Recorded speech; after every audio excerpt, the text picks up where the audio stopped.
Bonjour à toutes et tous, c'est Don, j'espère que vous allez bien. Aujourd'hui, on se retrouve pour une nouvelle vidéo. Docteur va nous donner 2 astuces pour nous aider à ne plus être hors jeu. C'est parti!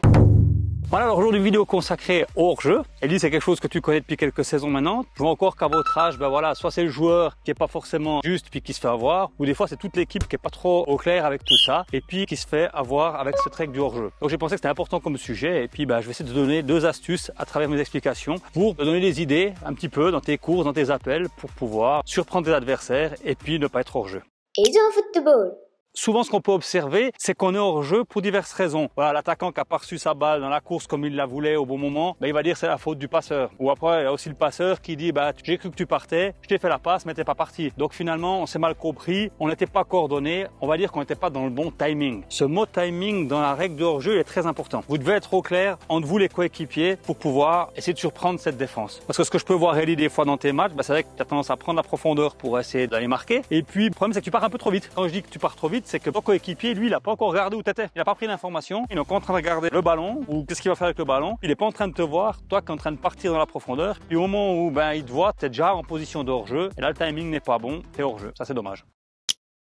Donc les appels que vous faites en général à votre âge puis que je peux observer dans les matchs, c'est l'appel tout droit. Ce nom d'appel ne te dit peut-être rien du tout, mais en fait c'est l'appel tout simple, c'est je vais aller au goal, je suis attaquant, tu vas me faire une passe en profondeur et moi je vais jouer sur ma vitesse pour pouvoir essayer d'aller marquer. Le problème c'est que des fois, si ce timing n'est pas respecté, parce qu'il faut quand même que la passe soit très bien dosée par le coéquipier, et là on reparle de timing, il faut quand même s'entraîner pour pouvoir faire une bonne passe dans la course d'un joueur, bah c'est pas donné à tout le monde, faut la pratiquer, et puis bah ça des fois on se fait avoir aussi là-dessus. Et moi je trouve que l'inconvénient avec cet appel tout droit, le problème c'est que déjà vous variez pas vos courses, donc vous faites tout le temps un peu la même chose, vous êtes tout le temps un peu à la limite du hors-jeu pour essayer de surprendre l'adversaire. Donc il peut se passer 2 choses, si vous tombez sur un défenseur malin, ben, il peut très facilement vous prendre en hors-jeu, parce que finalement ben, il va vite faire juste un pas en avant, et au moment de la passe je suis hors-jeu. Il sait que tu fais tout le temps le même appel, puis c'est un peu trop facile. Donc à la place de tout le temps vouloir aller comme ça, et puis de se mettre tout le temps à la limite du hors-jeu, ben, moi ce que je te propose Ellie ici, c'est un peu de varier ta course, de faire quelque chose de différent. Et je pense qu'on peut déjà à ton âge comprendre cet appel, et puis essayer de le pratiquer. Et on parlera d'appel arrondi. Qu'est-ce que ça veut dire? Ben, c'est normal. Tu n'en as jamais entendu parler, mais je suis convaincu que tu l'as déjà vu à la télévision quand tu as regardé des joueurs. Il y a un joueur qui le faisait très bien et puis qui le fait encore très bien. C'est Cavani, le Goyen. Et ça, c'est un appel qui consiste à rester, on va dire, le plus longtemps possible dans la zone, on va dire, licite, la zone de jeu en fait, la zone où tu n'es pas hors jeu. Ça veut dire qu'à la place de tout être comme ça puis de vouloir partir dans la profondeur, on va essayer un peu d'induire le défenseur en erreur en restant le plus longtemps possible dans cette zone ici, où je suis pas hors jeu, en faisant plutôt un appel en courant dans cette direction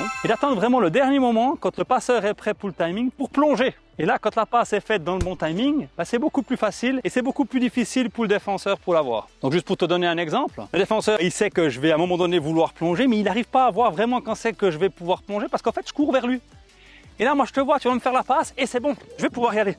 Tu vois la petite différence, la petite subtilité? Et souvent, Cavani, tu regarderas, c'est pas seulement un défenseur qui surprend comme ça, mais c'est même 2. Parce que tout d'un coup, il y en a un qui le suit, il y en a un qui est devant aussi, qui sait pas ce qu'il va faire. Il arrive à se glisser entre les 2 défenseurs, grâce aussi, bien sûr, à une passe dosée et puis bien coordonnée par son coéquipier. Mais il arrive à surprendre toute une défense grâce à cet appel arrondi. Et c'est quand même quelque chose de pas très difficile et d'assez facile à réaliser finalement. Parce que pendant toute cette période-là, tu te fais pas surprendre, tu es dans une zone, on va dire, de confort parce que la pression, elle est sur les défenseurs. Parce que mets-toi à la place du défenseur à ce moment-là. Il doit me regarder moi, parce qu'il sait qu'il y a l'attaquant qui est tout prêt puis qui est prêt à plonger mais il sait pas quand et comment. Donc il a un œil sur moi qui est là. En même temps, il a un œil sur toi parce qu'il doit regarder si tu fais la passe ou autre chose. Donc il est un peu entre les deux, il sait pas trop quoi faire. Est-ce que je vais sur le passeur? Est-ce que je dois le prendre lui? Est-ce qu'il y en a un autre qui vient? Et ce moment de doute qu'il a là, il faut essayer d'en profiter. Et ça veut dire qu'à ce moment-là, bah, c'est l'attaquant qui va en profiter pour plonger à un moment donné dans le bon timing pour surprendre ses défenseurs. Et ça, je trouve, c'est quand même quelque chose d'intéressant, même si ça demande du travail et puis de la pratique avec tes coéquipiers. C'est quelque chose que tu peux déjà comprendre puis essayer en match, expérimenter et de voir que pour l'arbitre c'est aussi beaucoup plus facile à arbitrer parce que finalement vu que tu restes dans cette zone ici, ça c'est un autre avantage aussi, il se dit ben l'attaquant il est malin, il est tout le temps dans la bonne zone puis il part au dernier moment. Tandis si tu es tout le temps dans cet appel à la limite, ben, l'arbitre dans le doute souvent il va te siffler hors jeu.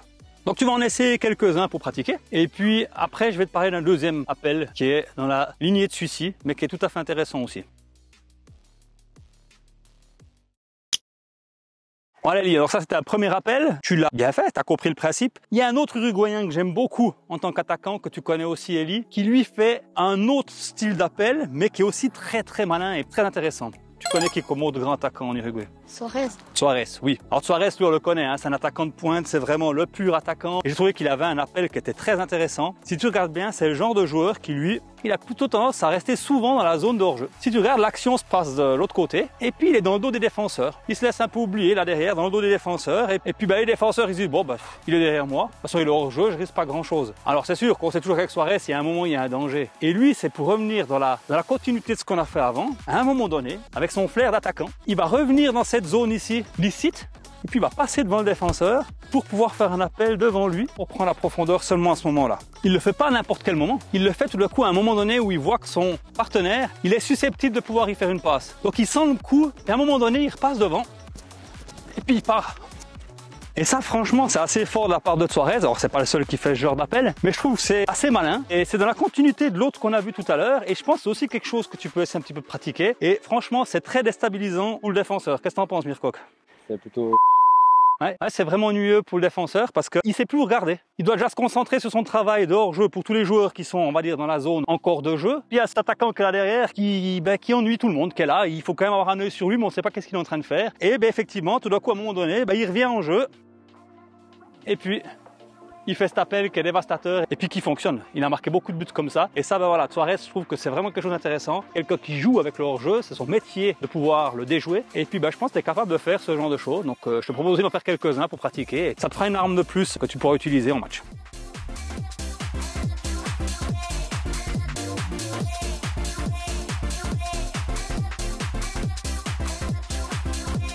Excellent.